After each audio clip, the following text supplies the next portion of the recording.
به نام خالق هستی، ناخودآگاه جمعی و کهن الگوها، فصل اول، پارت 6.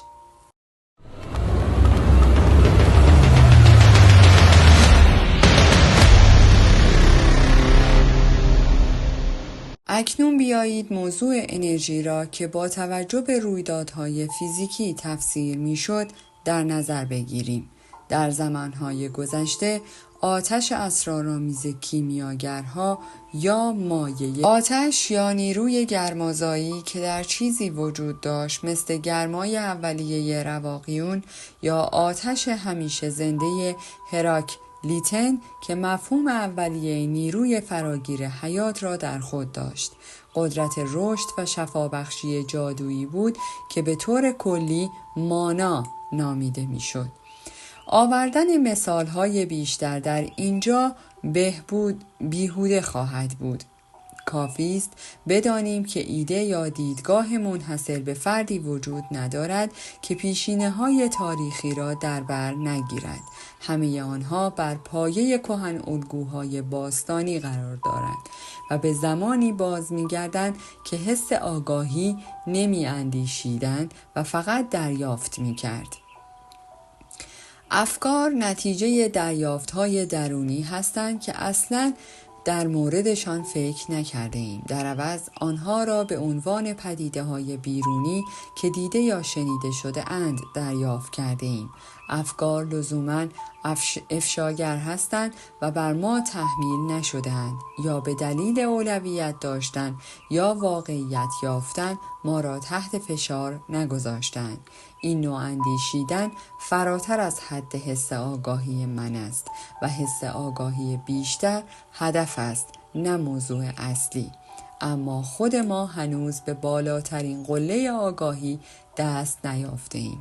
پس ما هم تفکری ابتدایی داریم و تا زمانی که سمبول‌های سنتی از ما حمایت نکردند یا تا وقتی که در زمان حیات پدر یا پادشاه به شکل خواب در نیامده اند از وجود آن اطلاعی نداریم. میخواهم مثالی بزنم که نشان دهد ناخودآگاه چطور فکر میکند و راه را برای رسیدن به راه حل میگشاید. این مثال درباره یک دانشجوی جوان رشته الهیات است که شخصاً او را نمیشناسم. او به دلیل باورهای مذهبیش شدیداً در تنگنا بود و همیشه این خواب را میدید. در حضور پیرمرد خوشقیافه‌ای ایستاده که لباسی کاملا سیاه بر تن دارد. او می‌داند که پیرمرد جادوگر سپید است. جادوگر با این صحبت‌های مفصلی می‌کند که مرد جوان پس از بیدار شدن آنها را به یاد نمی‌آورد. او فقط این عبارت تکان دهنده را در ذهن دارد و به همین دلیل ما به کمک جادوگر سیاه نیازمندیم. در این هنگام در باز می شود و پیرمرد دیگری که دقیقاً شبیه به جادوگر اول است وارد می شود. این پیرمرد لباس سپیدی به تن دارد. او به جادوگر سپید می گوید به راهنمایی تو نیاز دارم. اما چنان نگاهی پر شک و تردید و سوال برانگیز به مرد جوان می اندازد که جادوگر سپید جواب می دهد می توانی راحت صحبت کنی. او بیگناه است. بعد جادوگر سیاه داستانش را تعریف می کند. او از سرزمین دوری آمده که در آن اتفاقی عجیب افتاده است. آن کشور پادشاه پیری دارد که احساس می کند زمان مرگش نزدیک است. پادشاه برای خود گوری یافته است چون در آن سرزمین قبرهای زیادی از دوران باستان بر جای مانده است و پادشاه بهترین آنها را برای خود انتخاب کرده است که بر طبق افسانه‌ها دختر باکره‌ای در آن مدفون بوده است. پادشاه قبر را نبش می‌کند تا آن را برای خود آماده سازد، اما استخوان‌هایی که در آن بودند بر اساس تماس با روشنایی روز ناگهان جان می‌گیرند و به صورت اسب سیاهی در می‌آیند که بلافاصله به سوی بیابان می‌گریزد و در آنجا ناپدید می‌شود. جادوگر سیاه این داستان را میشنود و بلافاصله به دنبال آن اسب میرود. بعد از آنکه چندین روز رد اسب را دنبال میکند، به آن بیابان میرسد و از آن عبور میکند تا در آن سوی بیابان به سرزمینی میرسد که سرسبز است. در آنجا اسب را مشغول چرا می‌بیند و در همانجا چیزی می‌یابد که به خاطر آن به راهنمایی جادوگر سپید نیاز دارد. او در آنجا کلیدهای گم شده بهشت را پیدا می‌کند، اما نمی‌داند که باید با آنها چه کند. در این لحظه هیجان انگیز مرد جوان از خواب بیدار می‌شود. با توجه به آنچه که قبلا گفته شد، حدس زدن مفهوم این رویا چندان هم مشکل نیست. پادشاه پیر سمبل غالب است که می‌خواهد به استراحتگاه ابدیش برود و در آرامگاه سایر فرمانروایان دفن شود. او کاملا بجا و مناسب آرامگاه انیما را انتخاب می کند و تا زمانی که پادشاه زنده است در بستر زیبای خفته جای گرفته است. یعنی تا زمانی که اصل ارزشمندی به زندگی نظم می بخشد و آن را هدایت می کند. اما وقتی پادشاه به پایان راه خود می رسد، انیما دوباره به زندگی برمی گردد و به شکل اسب سیاهی در می آید که در مثل افلاطون نشانه سرکشی هوای نفس است. هر کس که به دنبال این اسب برود به بیابان و سرزمینی دور افتاده و غیر مسکونی می رسد که تصویری از انزوای معنوی و اخلاقی است. پس معنی بهشت چیست؟ معلوم است که بهشت همان باغ عدن است که درخت دووجهی زندگی و دانش و 4 رود معروف را در خود دارد. این تصویر همچون بهشت مسیحیان را نشان می‌دهد که شهر آسمانی کتاب مکاشفه یوحنا هم هست و مانند باغ عدن به شکل ماندالا تصور می‌شود. اما ماندالا سمبل فردیت است.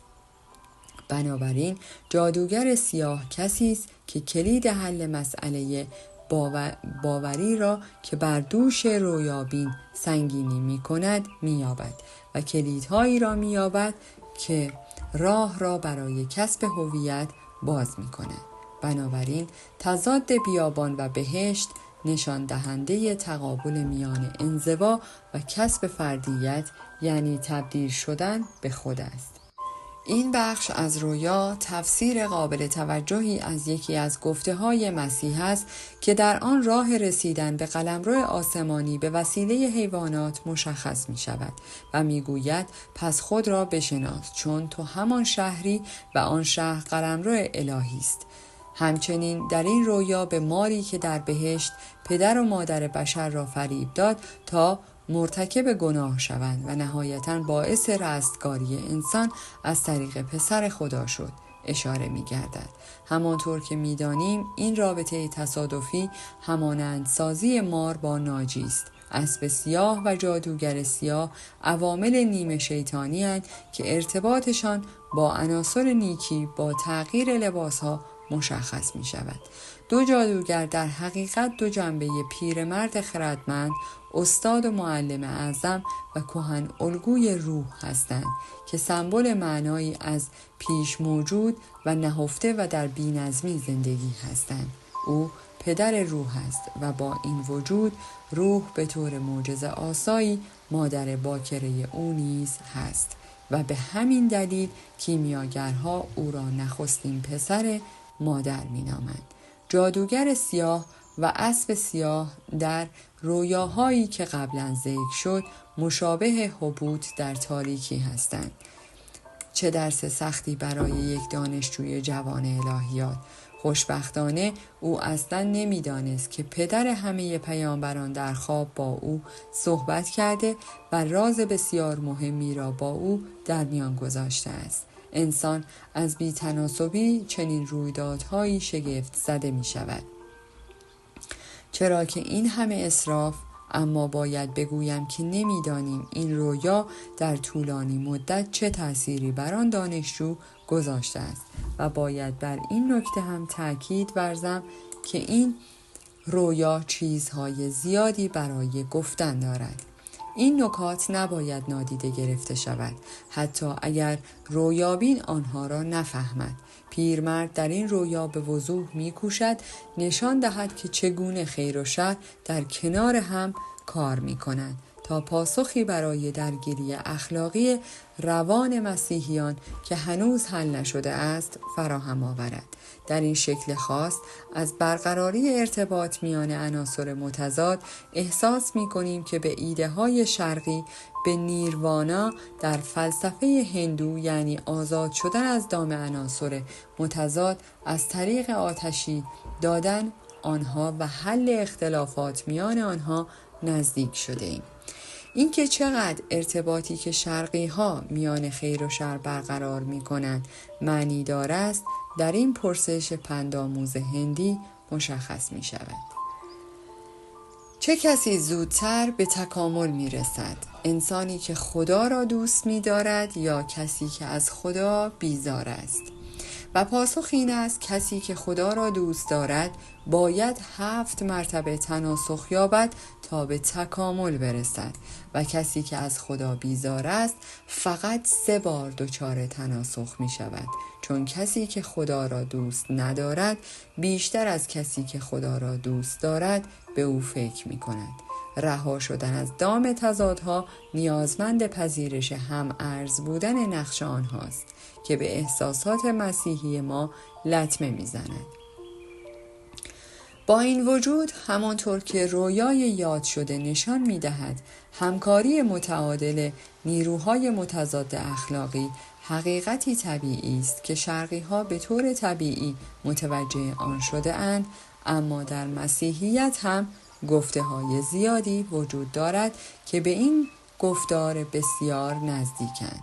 فقط کافی است که تمثیل مباشر ظالم را به یادتان بیاورم. رویای ما از این نظر به هیچ وجه منحصر به فرد نیست، چون تمایل به کشف تضادهای یکی از ویژگی‌های ناخودآگاه است. با این وجود باید بلافاصله اضافه کنیم که این امر فقط در مورد حساسیت‌های اخلاقی اقرار شده صدق می‌کند. در غیر این صورت ناخودآگاه می‌تواند به طور غیر قابل تحملی بر آشتی ناپذیری عناصر متضاد تاکید نماید. قانون این است که نقطه نظر ناخودآگاه متناسب با طرز فکر حس آگاهی است. بنابراین احتمالاً می‌توانیم بگوییم که رویای ما باورها و شک‌های خودآگاهی مذهبی پروتستان را در خود دارد. این امر محتوای رویا را محدود به شرح گروه خاصی از مشکلات می‌کند. اما با وجود آنکه این موضوع ارزش رویا را زیر سوال می‌برد، رویا به خوبی برتری دیدگاهش را نشان می‌دهد. رویا با ظرافت معنی خود را از دیدگاه جادوگر دانایی آشکار می‌سازد که ارتباط مستقیمی با شخصیت‌های جوامع اولیه دارد. او هم مانند انیما دیوی جاودان است که به کمک نور معنا در تاریکی آشفته زندگی بی‌رحم رخنه می‌کند. او روشنایی بخش، استاد و معلم، شکوه روانی است که حتی نیچه که قانونها را نادیده می‌گیرد نمی‌تواند از شخصیت بخشیدن به آن خودداری کند، چون تناسخ خود در زرتشت روح بلند پایه‌ای که به دوره قهرمانی تعلق دارد را به عنوان حامل و سخنگوی دوره روشنگری و آرامش دیونیس وسی ارائه می‌دهد. از نظر او خدا مرده است، اما دیو تحریک کننده خرد تبدیل به همزاد جسمانی او می شود. نیچه می گوید بعد آن یگانه 2 شد و زرتشت از کنارم گذشت. برای نیچه زرتشت فقط یک شخصیت شاعرانه نیست. زرتشت اعترافی ناخواسته و نوعی وصیت‌نامه است. نیچه هم راه خود را در تاریکی حاصل از آن زندگی که به خداوند و مسیحیت پشت می کند گم کرده است و به همین دلیل موجود هدایتگر و روشنگر، یعنی سرچشمه سخنگوی روح، به سراغش می آید. زبان کاهن گونه زرتشت هم از همین جا سرچشمه می‌گیرد، چون سبک این کهن الگو همین است. انسان مدرن با تجربه این کهن الگو این قدیمی ترین قالب اندیشه را به عنوان فرایندی مستقل که موضوع آن خود انسان است میشناسد. هرمس والا مرتبه یا استاد ادبیات هرمتیک ارفیوس پویمندرز، چوپان انسانها و خویشاوند نزدیکش پویمند اوف هرمس نمادهای دیگری برای تبیین همین تجربه هستند. اگر اسم لوسیفر موجب پیش داوری نمیشد، نام بسیار مناسبی برای این کهن الگو بود، اما من تصمیم دارم آن را کهن الگوی پیر خردمند یا کهن الگوی معنادار بنامم. این کهن الگو نیز مانند همه کهن الگوها جنبه‌های خوب و بد دارد، گرچه نمی‌خواهم آنها را در اینجا ذکر کنم، اما خواننده شرح مبسوط هر دو چهره پیرمرد خردمند را در بخش پدیدار شناسی روح در داستان‌های پریان مشاهده خواهد کرد. 3 کهن الگو که تا اینجا به آن پرداختیم، یعنی سایه، انیما و پیرمرد خردمند، به گونه‌ای هستند که میتوان به آنها شخصیت داد. در ادامه سعی خواهیم کرد تا شرایط روانشناسانه کلی را که موجب به وجود آمدن چنین تجربیاتی میشوند تشریح کنیم، اما آنچه که میگوییم فقط کلی نگری های انتزاعی است. در واقع میتوان یا باید این فرایند را به همان شکلی که تجربه می شود توصیف نمود. در طول تحقق فرایند، کهن الگوها به عنوان شخصیت‌های فعال در رویاها و توهمات مشخص می شوند.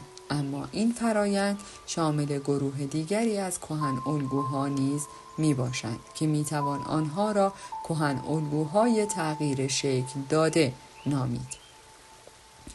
این کهن الگوها شخصی نیستند، بلکه آنها موقعیت‌ها، مکان‌ها، روش‌ها و معانی نوعی هستند که دگرگونی و تغییر شکل را نشان می‌دهند. مانند شخصیت‌ها، این کهن الگوها هم سمبول‌هایی صحیح و واقعی هستند که نمی‌توان آنها را به عنوان نشانه یا تمثیل کاملاً دقیق و درست درک کرد. آنها سمبول‌های اصیل هستند و دقیقاً چون ابهام‌آمیزند و سرشار از معانی‌اند، پس به طور مبهم به آن اشاره دارند و فناناپذیرند. مهمترین اصول ناخودآگاه غیر قابل وصفند، چون منبع آنها بسیار غنی است، هرچند که این غنا در وجود خودشان نیز مشاهده می شود. هوشی که بین همه چیز تمایز قائل می شود طبیعتاً می کوشد تا بر معنای منحصر به فرد بودن هر یک تأکید ورزد و بنابراین نکته اصلی را از دست می دهد، چون آنچه بیش از هر چیز می توان در مورد ماهیت آنها در نظر داشت، معنای چندگانه و غنای تقریباً نامحدود منابعشان است که هر گونه فرمول بندی واحدی را غیر ممکن می سازد. علاوه بر آن، آنها در اصل با هم تناقض دارند. درست همانطوری که از نظر یک کیمیاگر روح در عین حال هم پدر و هم جوان است. اگر کسی بخواهد تصویری از فرایند سمبولیسم ترسیم کند، مجموعه تصاویری که در کیمیاگری یافت می شوند راهنماهای خوبی هستند، گرچه سمبول هایی که این تصاویر نشان می دهند علی رغم نامشخص بودن اصل و معنایشان بیشتر سنتی هستند. یکی از بهترین نمونه ها در این زمینه سیستم تاریک چاکرا یا سیستم عصبی رمزآلودی در یوگای چینی است. همچنین به نظر می رسد که مجموعه تصاویر کارت‌های تاروت از کهن الگوی تناسخ گرفته شده‌اند. پروفسور برنولدی در سخنرانی آموزه‌های این امر را به اثبات رسانده است. پروفسور برنولی در سخنرانی آموزنده این امر را به اثبات رسانده است. فرایند سمبولیک تجربه تصاویر به کمک تصاویر است. پیشرفت آن معمولاً ساختاری را مانند آیچینگ مشخص می کند و ریتم مثبت و منفی از دست دادن و به دست آوردن تاریک و روشن را نشان می دهد. آغاز آن تقریباً همیشه با گیر افتادن کسی در موقعیتی ناشناخته یا کاری ناممکن همراه است و هدف از آن به طور کلی روشنگری یا دستیابی به آگاهی برتر است که به کمک این مشکل اولیه در سطحی بالاتر حل می شود. اگر عامل زمان را هم در نظر بگیریم، این فرایند ممکن است به یک رویا یا به یک تجربه کوتاه تبدیل شود یا ماه‌ها و سال‌ها طول بکشد و این امر بستگی به ماهیت تجربه اولیه و هدفمند و فردی که درگیر این فرایند شده دارد. غنای سمبول ها طبیعتاً از موردی به مورد دیگر شدیداً تغییر می کند. گرچه همه چیز در قالب تصویر یعنی به صورت نمادین تجربه می شود، مسئله خطرات ساختگی در مورد آن وجود ندارد، بلکه با ریسک های جدی روبرو می شود که ممکن است سرنوشت و زندگی انسان در گروه آنها باشد. اما خطر اصلی تسلیم شدن در برابر تأثیر افسون کننده کهن الگوهاست و این امر بیشتر وقتی رخ می دهد که تصاویر کهن الگوها وارد حیطه خودآگاه نشده باشند. اگر بیمار روانی از قبل همه زمینه ذهنی لازم را داشته باشد، حتی احتمالاً شخصیت کهن الگویی که به دلیل ماهیت اسرارآمیزش تا حدی از خودمختاری بهره‌مند شده باشد، کاملاً از کنترل خودآگاه خارج و مستقل می شود و بنابراین پدیده تسلط را به وجود می آورد.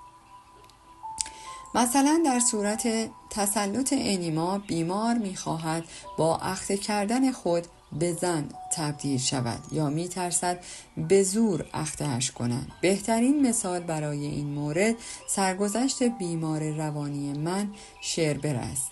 بیماران اغلب اسطوره آنیما را با بنمایه‌ای باستانی بسیاری کشف می‌کنند.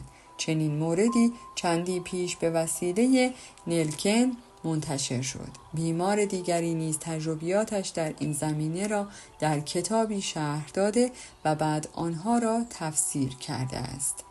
من این مثالها را ذکر کردم چون هنوز هم بعضی‌ها فکر می‌کنند که کهن الگوها توهمات زاینده ذهن خودشان هستند. چیزهایی که در دیوانگی به شدت مشخص می‌شوند در بیماری‌های روانی در پس زمینه باقی می‌مانند، اما به هر حال بر خودآگاه تأثیر می‌گذارند. بنابراین وقتی تحلیل وارد پس زمینه پدیده ناخودآگاه می شود، همان شخصیت‌های کهن الگویی را می‌یابد که در هذیان‌های دیوانگان شنیده می شود. نهایتاً شواهد ادبی و تاریخی کافی وجود دارد و ثابت می کند که در مورد این کهن الگوها با توهماتی معمولی روبرو هستیم که معمولاً در همه جا قابل مشاهده اند و هیولاهای خیالی حاصل از دیوانگی نیستند.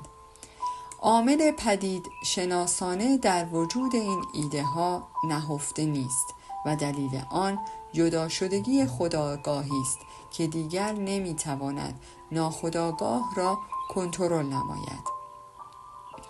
بنابراین در همه مواردی که جدایی رخ می‌دهد باید ناخودآگاه را با خودآگاه ترکیب کنیم.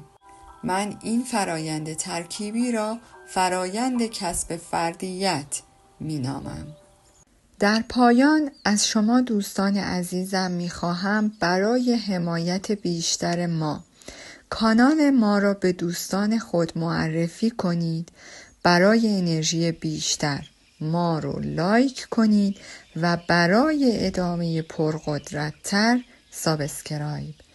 تا درودی دیگر، درود و 200 بدرود.